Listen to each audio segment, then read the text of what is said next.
Bakit mo ako pinapapatay? Ano pinagsasabi? Huwag mo ako tingnan! Bakit? Karding? Magkakilala kayo? Nakalaya ka na pala. Walang gagalaw! Matagal na kitang kinalimutan, Mondragon.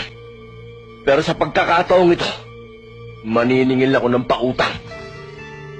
Sirang-sira na ang pangalan ko sa dyaryo. Nang dahil sa kasusulat na lintik na Steve Guerrero niyan. Karding! Tigilan mo na ang pananakot sa kanya. Tuluyan mo na. Hindi ko linya ang pumatay ng taong walang kasalanan. Ang tinutumba ko lang, usakal na kriminal.